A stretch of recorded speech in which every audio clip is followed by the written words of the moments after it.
पनडुब्बी एक बार समुद्र में अंदर गोते खाने के लिए लगाने के लिए चली गई, वो पनडुब्बी के अंदर क्या हो रहा होगा कौन जानता है। वो चलाने वाला, पनडुब्बी चलाने वाला जानता है कि आज जीवन का परम सौभाग्य है कि मैं इस चिंतन को कर पा रहा हूं। क्या मिल रहा है, कितने भाव से मिल रहा है, कितनी भक्ति के साथ सामने वाला श्रावक दे रहा है। आचार्य जी कहते हैं, हम सबसे कहते थे गुरुवर कि देखो आहार चर्या में किसी से राग द्वेष नहीं करना, रोटी खाने में दुनिया में किसी से राग द्वेष नहीं करना, क्योंकि रोटी खाते वक्त अगर राग द्वेष कर दिया तो वो रोटी कभी तुम्हारे जीवन में फलेगी नहीं। मेरे साथ तो कई बार होता था, कभी किसी के ऊपर कसाई हो जाती थी, तो कसाई होने पर एक ही साधु के पास क्या कितने तीर हैं, थोड़े बहुत तो तीर ही हैं साधु के पास, ना आएंगे तुम्हारे चौके में, जाओ। भनक गए, चौके में नहीं आएंगे, कोई बात नहीं, आप चौके में मत जाइए। आप चौके में नहीं जाकर के अपनी कसाय का प्रस्तुतिकरण तो कर सकते हैं, लेकिन गुरुजी कहते थे, हम लोगों को सिखाते थे, कई बार ऐसा हो जाता है कि किसी के चेहरे को देख करके ऐसा लगता है कि इससे हमारी कसाय हो जाएगी। जैसी कसाय बढ़े इसके पहले उसके घर की रोटी खा लो। अभी तो कसाय बढ़ी नहीं है, अभी तो तुम्हारे घर में आए हैं, अभी तो तुम्हारे घर में रुकेंगे, उसके बाद भी चेहरा देख करके भी कई बार फ्रीक्वेंसी मैच नहीं करती। लगता है ना सामने वाला बहुत एटीट्यूड में है, तो गुरुजी कहते थे पहले उसी की रोटी खा लो, क्योंकि एक बार उसको समझ गए ना फिर उसकी रोटी तुमसे खबेगी नहीं। तो शुरुआत में ये मास्टर रूल था हम लोगों का, शुरुआत में गलती करते थे, बाद में गुरुजी ने सिखाया। उसके बाद जब गुरुजी ने कहा रोटी खाने में सिर्फ आप आहार नहीं कर रहे हैं, ये भगवान वर्धमान स्वामी की ऐसी एक निर्मल परंपरा है जिसको देख करके, उसके दाता के गुण को देख करके और आपके लेने के भाव को लेकर के किसी को सम्यक दर्शन भी हो सकता है। इसलिए इस परंपरा का निर्दोष पालन करो, बिना राग द्वेष किए हुए। कोई भी व्यक्ति आता है, स्वागत है, आइए, अपना धर्म लाभ लीजिए और जाइए। किसी के धर्म लाभ को बाधित कर दिया, तुमसे आहार नहीं लेंगे, उसने क्या पाप किया भगवान? मुसलमान तो है नहीं, वो है तो जैन, लेकिन अगर आपने उसको बाधित कर दिया है और उसको संकलेश हो गया, तो वो संकलेश आपकी कई पर्याय बढ़ा सकता है। अगर उसने तीव्र कर्म बंद बांध लिया है, तो जब तक उसका कार्मिक अकाउंट आपके साथ नॉर्मल नहीं होगा तब तक तुमको भी मुक्ति नहीं होगी। तो कई स्थान पर साधु इतनी गंभीर चिंतन को लेकर के चलते हैं, उस जगह पर राग द्वेष नहीं करूंगा। मुझे दुनिया में सबसे अच्छी आहारचर्या लगी तो निरापक श्रमण मुनि श्री अभय सागर जी महाराज जी की लगी। 1-1.25 घंटे के आहार में फुल टाइम स्माइल दिखती है उनके चेहरे पर, हंसते रहते हैं धीरे धीरे। अब उनका एक शरीर है, धीरे मखाना खाएंगे, वे एक किशमिश भी खाएंगे, एक टमाटर का स्लाइस भी खाएंगे, लेकिन इतने मनुहार के साथ खाते हैं, इतने मनुहार के साथ शोधन करके वो लेते हैं कि लोगों को लगता है कि हाँ महाराज आपको आहार दान देकर के मैं धन्य हुआ।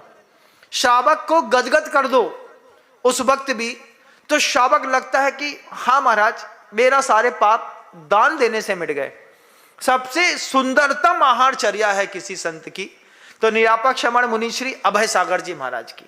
इतने गंभीर, उतने ही खड़े, नॉर्मल, बिना किसी से राग द्वेष किए हुए।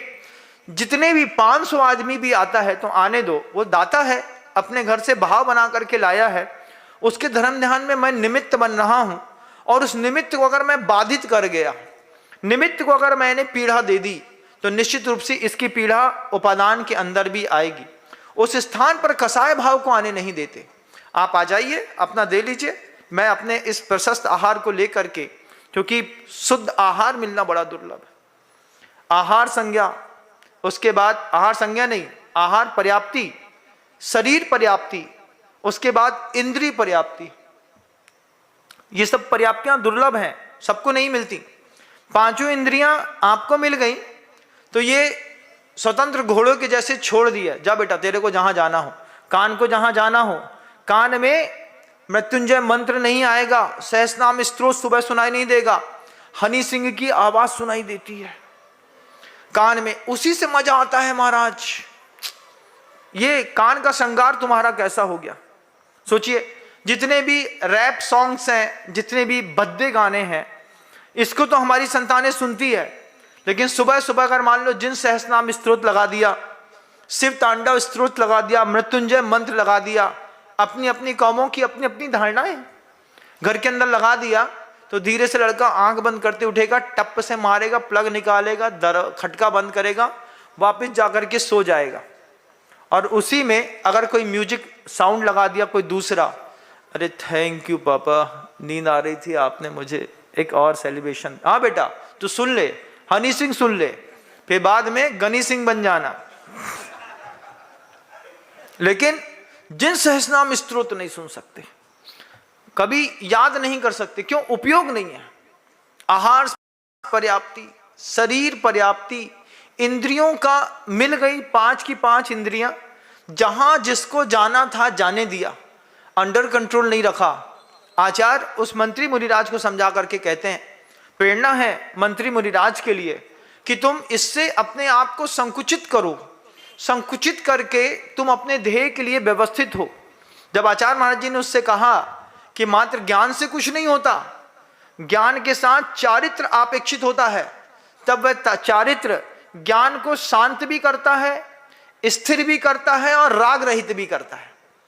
आप अपने ज्ञान की 3 स्थितियां और बना लीजिए, उसको स्थिर कर लीजिए। ज्ञान स्थिर हो जाएगा तो आप कभी भी किसी चीज के लिए भटकेंगे नहीं। आपका अस्थिर ज्ञान है ना, इसलिए कभी आपको लाल रंग पसंद आता है, कभी नीला, कभी हरा, कभी सफेद, कभी काला, कभी गोरा, कभी सांवला। आपके घर के अंदर के जितने भी वस्त्र आभूषण इत्यादि हैं, ये सारे के सारे आपके अस्थिर ज्ञान का ही प्रतीक है। कल सफेद शर्ट अच्छी लग रही थी, आज लाल अच्छी लग रही है, ज्ञान स्थिर नहीं है।